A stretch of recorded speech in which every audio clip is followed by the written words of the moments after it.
Hello friends, இன்றைக்கு நாங்கள் என்னத்தை பற்றி பார்க்க போகிறோம்னு பார்த்தீங்கன்னா, வடகொரியா அண்ட் தென்கொரியா ரெண்டுக்குமான ஒரு சம்பவம் இப்போ நடந்துகிட்ருக்கு. அதை பற்றி தான் நாங்கள் இன்றைக்கி பார்க்க போகிறோம். ஓகே, வாங்க வீடியோக்குள்ள போகலாம்.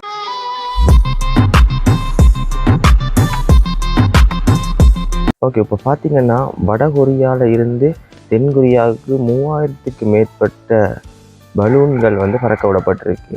அதுக்குள்ளே என்னென்ன இருந்திருக்குன்னு பார்த்தீங்கன்னா, அந்த மனித கழிவுகள், மற்றது பேப்பர் துண்டுகள், மற்ற அந்த எச்சி, அந்த மாதிரி அசிங்கமான பொருட்கள் எல்லாமே வச்சு அனுப்பி விட்ருக்காங்க.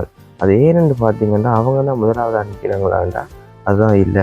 தென்கொரியா தான் இந்தியாவில் இருந்து பெஸ்ட்டு அங்கால அனுப்பியிருக்காங்க. என்னத்தை பார்த்தீங்கன்னா, பலூனுக்குள்ளேயே சிடி, அதாவது பிடிஎஸ், பாப், அந்த மாதிரி இப்போ சாங் அதுக்கெல்லாம் வச்சு அனுப்பியிருக்காங்க.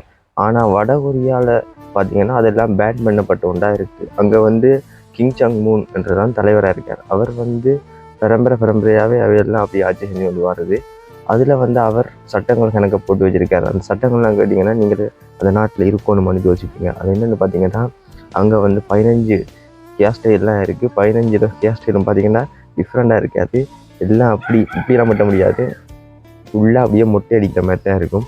அதெல்லாம் கேஸ் ஸ்டைலில் இருக்கிறதுக்கு இல்லாமல் இருக்கலாம், அந்த மாதிரி தான். அது மட்டும் இல்லாமல் அங்கே இருக்கிற சட்டத்தில் அங்கே உயர் அதிகாரிகள் மட்டும்தான் கார் ஓடலாம். மற்ற ஆட்கள், சாதாரணமான மக்கள் சைக்கிள் மட்டும்தான் ஓடலாம். அது கேர்ள்ஸ் சைக்கிளும் ஓட முடியாது. அப்படி ஒரு சட்டம் இருக்குது. மற்ற அங்கே ஃபோன் யூஸ் பண்ணவே முடியாது. ஃபோனெல்லாம் இங்கே நாங்கள் இல்லாமல் தான் இருக்க மாட்டோம். இந்த வீடியோ பார்க்கணுன்னா கூட ஃபோன் தேவைப்படும். ஆனால் அங்கே ஃபோனே யூஸ் பண்ண முடியாது. இந்த வீடியோ கூட அவங்களால பார்க்க முடியாது. அப்படியெல்லாம் அங்கே இருக்குது. அப்படியெல்லாம் நீங்கள் இருப்பீங்களா? அங்கே யாருமே இருக்க மாட்டாங்க. ஆனால் அங்கே நிறைய மக்கள் இருக்காங்க. முதல் 2 வடகொரியா தென்கொரியா ரெண்டுமே ஒன்றா தான் இருந்திருக்கு.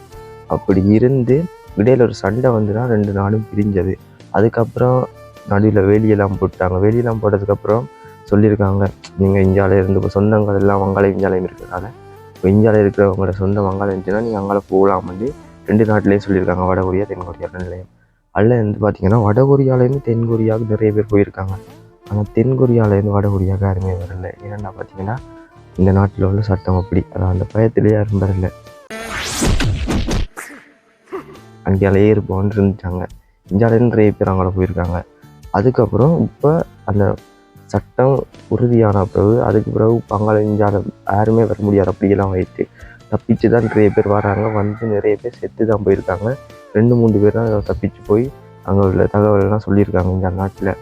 அதனால் இந்தியாவில் தப்பிச்சு வந்தவங்க தான் இந்தியாவில் சொல்லி இப்போ அந்த பலூன் மூலமாக நிறைய தகவல்களை அங்காலையெல்லாம் அனுப்பி, அதால் தான் அவங்க இருக்கிற கிங் சாங் மூன் என்ற தலைவர் கோவப்பட்டு தான் இந்தியாவில் இது எல்லாத்தையும் அனுப்பி வச்சிருக்காரு. பலூனில் இருந்து ஹீலியம் ஃபுல்லாக அடிச்சுட்டு அனுப்பி விட்ருக்காங்க. மேலேருந்து பறந்து அவ்வளோ விழுந்துருக்கு இந்தியாவிலாம்.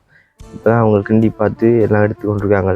இப்போ 2 நாட்டுக்கும் சண்டை கூட வரலாமன்றது இந்த இதிலேருந்து சொல்லப்பட்டிருக்கு.